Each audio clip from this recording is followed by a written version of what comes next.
Hello everyone, कैसे हैं आप लोग। आई होप कि आप लोग बहुत अच्छे होंगे और अपनी पढ़ाई को भी बहुत अच्छे तरीके से कंप्लीट और कवर अप कर रहे होंगे। जैसा कि आप लोगों को पता है कि अभी हम लोग हमारे बिजनेस स्टडीज सब्जेक्ट के चैप्टर नंबर 2 को पढ़ रहे हैं और आज का ये वाला क्लास, ये वाला वीडियो हमारे चैप्टर नंबर 2 का लास्ट पार्ट होने वाला है। तो आइए बिना वक्त गवाए, बिना देरी किए आज के इस क्लास को, आज के इस वीडियो को स्टार्ट करते हैं और हम लोग पढ़ लेते हैं हमारे आज के टॉपिक्स को।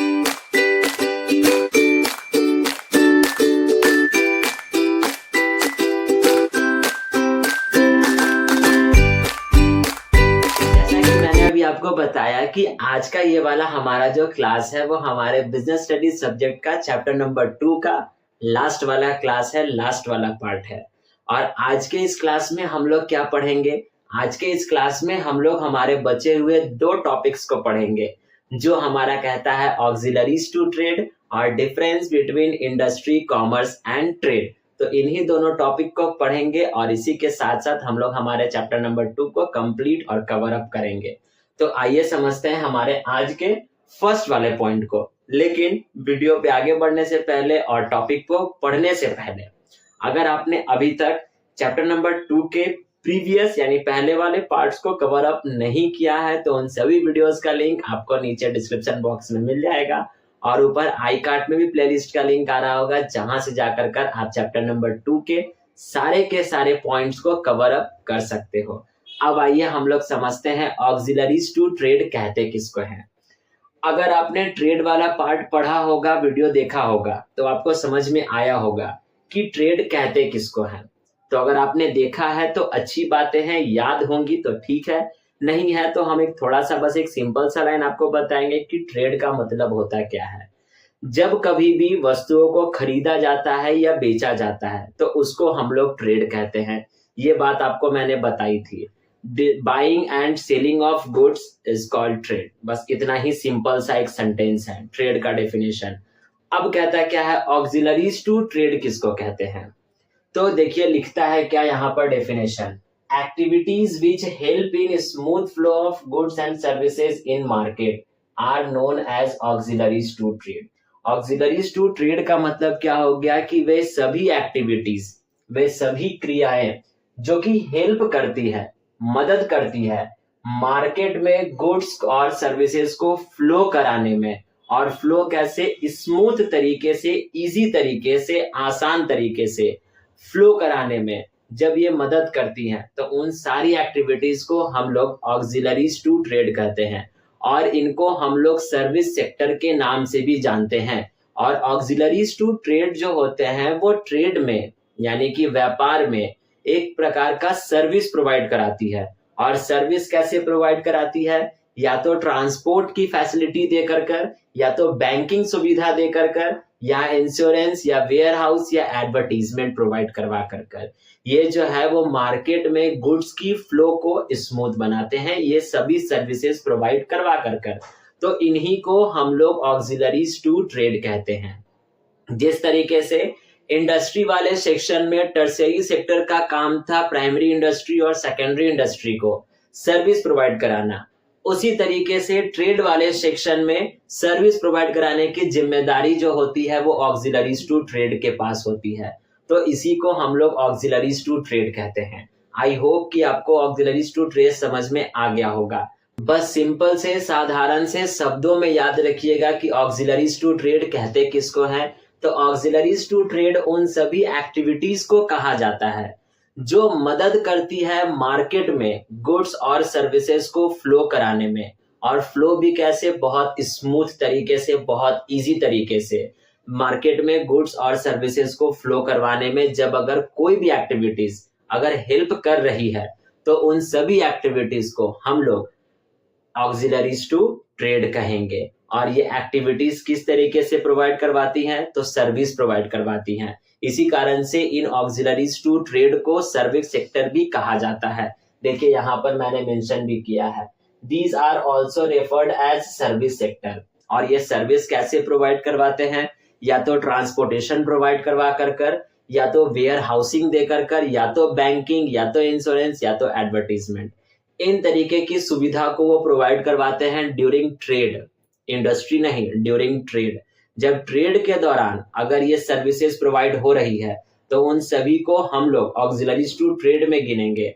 और जब इंडस्ट्री के दौरान अगर टर्सरी सेक्टर अगर प्राइमरी सेक्टर और सेकेंडरी सेक्टर को अगर कोई सर्विस प्रोवाइड करवा रही है तो उसको हम लोग टर्सरी सेक्टर कहेंगे। दोनों का मतलब सेम ही है, लेकिन जब इंडस्ट्री की बात कहेगी तो टर्सरी सेक्टर में गिनेंगे और जब ट्रेड की बात कहेगी तो ऑक्सिलरीज टू ट्रेड में गिनेंगे। बस इतना ही आपको समझना है, इतना ही आपको आपके माइंड में रखना है। अब हम लोग पढ़ते हैं हमारे चैप्टर नंबर 2 के मोस्ट इंपॉर्टेंट टॉपिक को, जो हमारा कहता है difference between industry, commerce and trade. आइए समझते हैं।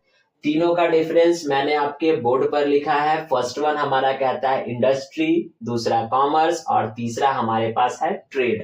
तीनों का मतलब समझते हैं। इंडस्ट्री का मतलब होता है बस केवल वस्तुओं को बनाना, कॉमर्स का मतलब होता है वस्तुओं को डिस्ट्रीब्यूट करना और ट्रेड का मतलब होता है buying and selling of goods. बस एक एक लाइन, एक एक शब्द और दूसरा कुछ हमको याद नहीं रखना है। इंडस्ट्री का काम वस्तुओं को बनाना, कॉमर्स का काम वस्तुओं को डिस्ट्रीब्यूट करना और वही ट्रेड का काम वस्तुओं को खरीदना या बेचना। बस इतना ही आपको याद रखना है और यही है हमारा पहला वाला डिफरेंस इंडस्ट्री, कॉमर्स और ट्रेड का। Second difference, it represents supply side. Industry जो है जब वस्तुओं को बनाएगा तो मार्केट में सप्लाई करेगा, मार्केट में डिमांड नहीं होगी। मार्केट में डिमांड पूरा करने की जिम्मेदारी किसकी होगी? कॉमर्स की होगी। लेकिन मार्केट में सप्लाई करने की जिम्मेदारी किसकी होगी? इंडस्ट्री की होगी। तो यही एक बेसिक डिफरेंस हमारे पास हो गया कि इंडस्ट्री का जो जिम्मेदारी होता है वो सप्लाई को पूरा कराना और वही कॉमर्स का जिम्मेदारी होता है डिमांड को पूरा कराना। लेकिन ट्रेड का क्या जिम्मेदारी है? ट्रेड का जिम्मेदारी है बस केवल एक्सचेंज। एक्सचेंज का मतलब है कि हम सामान खरीदेंगे, उसके बदले में पैसा देंगे, फिर पैसा लेंगे, फिर सामान बेचेंगे। अगर बाइंग भी यानी सामान खरीदेंगे भी तब भी पैसा देंगे, सामान बेचेंगे भी तब भी पैसा लेंगे। तो दोनों के कंडीशन में एक्सचेंज हो गया, सामान दे पैसा ले, पैसा ले सामान दे, तो ये हो गया एक्सचेंज।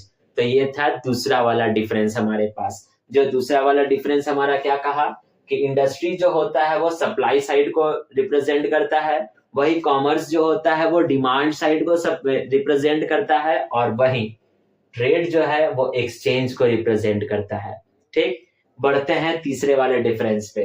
तीसरा वाला हमारा डिफरेंस कहता है कि इंडस्ट्री में लार्ज अमाउंट ऑफ कैपिटल की आवश्यकता होती है, पूंजी जो होती है वो ज्यादा लगती है, क्योंकि बहुत बड़े मशीन्स लगते हैं, बहुत बड़े एरिया में एक इंडस्ट्री बनता है। तो जाहिर सी बात है कि जो कैपिटल लगेगा, पूंजी लगेगा, वो बहुत बड़े अमाउंट में लगेगा। लेकिन वही कॉमर्स में भी पूंजी लगता है, लेकिन इंडस्ट्री से थोड़ा सा कम लगता है। लेकिन अगर बात की जाए ट्रेड की, तो ट्रेड डिपेंड करता है हमारे बिजनेस पे। जिस तरीके का हम बिजनेस करेंगे उस तरीके की पूंजी लगेगी। बहुत बड़े अमाउंट में ट्रेड करेंगे, बहुत ज्यादा कैपिटल लगेगा। कम अमाउंट में ट्रेड करेंगे तो कम कैपिटल लगेगा। हो गया तीसरा हमारा डिफरेंस।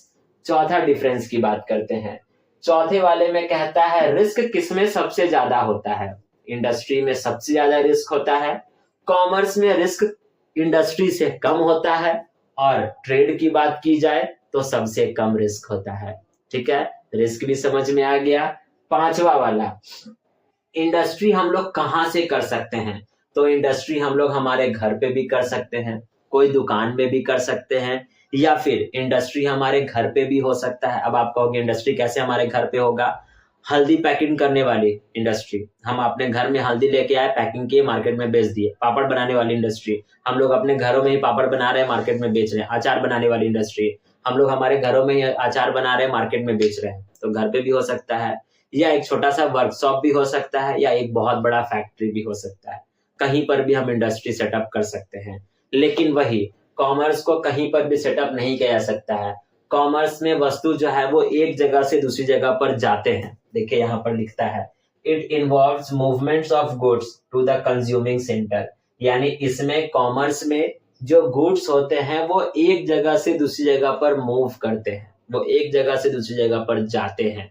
तो इसी को हम लोग कॉमर्स करते हैं। और वही यहाँ पर ट्रेड की अगर बात की जाए तो it is carried on the market. व्यापार कहाँ होगा? हमेशा जहां पर बाजार होगा वहीं पर व्यापार होगा। अगर बाजार नहीं होगा तो व्यापार नहीं होगा। ठीक है, तो ये थे हमारे पास बेसिक 5 डिफरेंस हमारे इंडस्ट्री, कॉमर्स और ट्रेड के। और आई होप कि आपको ये पांचों डिफरेंस समझ में आ गए होंगे। एक बार और क्विक रिवीजन कर लेते हैं, छोटा सा 2 मिनट के अंदर अंदर। इंडस्ट्री प्रोडक्शन का काम, यानी इंडस्ट्री की जिम्मेदारी है प्रोडक्शन करना, वस्तुओं को बनाना। कॉमर्स की जिम्मेदारी है वस्तुओं को डिस्ट्रीब्यूट करना, और ट्रेड की जिम्मेदारी है वस्तुओं को खरीदना या बेचना। पहला डिफरेंस। दूसरा डिफरेंस, इंडस्ट्री जो है वो हमारे सप्लाई साइड को रिप्रेजेंट करेगा, कॉमर्स जो है वो हमारे डिमांड साइड को रिप्रेजेंट करेगा, और ट्रेड जो है वो एक्सचेंज को रिप्रेजेंट करेगा। दूसरा डिफरेंस हो गया। तीसरा डिफरेंस कि कैपिटल किसमें कितना ज्यादा लगेगा। इंडस्ट्री में सबसे ज्यादा कैपिटल लगेगा, कॉमर्स में कैपिटल लगेगा लेकिन इंडस्ट्री से थोड़ा सा कम लगेगा। और वही अगर ट्रेड की बात की जाए तो ट्रेड में डिपेंड करता है कि हम किस तरीके का व्यापार कर रहे हैं। अगर ज्यादा बड़ा ट्रेड करेंगे, ज्यादा बड़ा व्यापार करेंगे तो ज्यादा कैपिटल लगेगा, कम अगर व्यापार करेंगे तो कम कैपिटल लगेगा। चौथा डिफरेंस, रिस्क किसमें से कितना ज्यादा होता है। इंडस्ट्री में सबसे ज्यादा रिस्क होता है, वहीं अगर कॉमर्स की बात की जाए तो रिस्क जो है वो इंडस्ट्री से थोड़ा सा कम हो जाता है कॉमर्स में, और ट्रेड में बिल्कुल ना के बराबर हो जाता है, लेकिन रिस्क तीनों में है। पांचवा वाला डिफरेंस, इंडस्ट्री को हम कहां से कर सकते हैं, अपने घर से, वर्कशॉप से, या तो फैक्ट्री से। तीनों में से किसी जगह से भी हम इंडस्ट्री को ऑपरेट कर सकते हैं। लेकिन कॉमर्स को करने के लिए मूवमेंट होना काफी ज्यादा जरूरी है, यानी एक जगह से हम वस्तु को उठाएंगे इंडस्ट्री को और कंज्यूमिंग सेंटर तक ले करके जाएंगे, तभी हमारा कॉमर्स पॉसिबल होगा। और अगर ट्रेड कहाँ होगा, ट्रेड जब भी होगा जहां पर हमारा मार्केट होगा, जहां पर बाजार होगा, वहीं पर व्यापार होगा। तो ये थे हमारे पास 5 डिफरेंस हमारे इंडस्ट्री, कॉमर्स और ट्रेड के।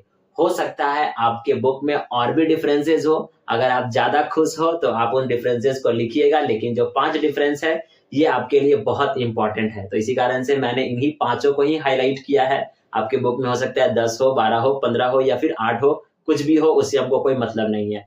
जो पढ़ना था, जो हमको बताना था, जो हमको समझाना था, वो सभी पॉइंट्स को मैंने बोर्ड पर लिखा और आपको समझा दिया, और आई होप कि आपको समझ में भी आ गया होगा।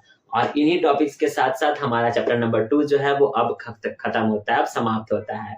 ठीक है, तो अभी आप क्या कीजिएगा, वीडियो को पॉज कर लीजिए और इसका स्क्रीनशॉट लेकर कर अपने पास रख लीजिए, और मेक श्योर कि आप अपने चैप्टर नंबर 2 के पूरे नोट्स को अच्छे तरीके से कंप्लीट और बनाइएगा और कवर अप कीजिएगा। ठीक है, तो इसी वीडियो के साथ साथ हमारा चैप्टर नंबर 2 हो गया खत्म, समाप्त, द एंड। तो आज के इस वीडियो के लिए बस हम लोग इतना रहने देते हैं। अब हम लोग मिलेंगे हमारे बिजनेस स्टडीज के नेक्स्ट वाले पार्ट पे, नए वाले चैप्टर के साथ। तब तक के लिए आपको पता है करना है क्या। अगर आपको ये वाला पार्ट, ये वाला वीडियो या फिर पूरे के पूरे चैप्टर नंबर 2 अच्छे तरीके से समझ में आए हैं तो वीडियो को लाइक, चैनल को सब्सक्राइब और अपने फ्रेंड्स के साथ शेयर जरूर से करते जाइएगा। और हाँ, जाते जाते एक प्यारा सा कमेंट भी करते जाइएगा, ताकि हमको पता ये चले कि आप लोगों को मेरी बताई हुई बातें, मेरी समझाई हुई चीजें आपको अच्छे तरीके से समझ आ रही हैं या फिर कहीं पर दिक्कत परेशानी हो रही है आपको। ठीक है, तो अब हम लोग मिलेंगे हमारे बिजनेस स्टडीज के नेक्स्ट वाले चैप्टर पे, यानी चैप्टर नंबर 3 पे। तब तक के लिए thank you and bye bye.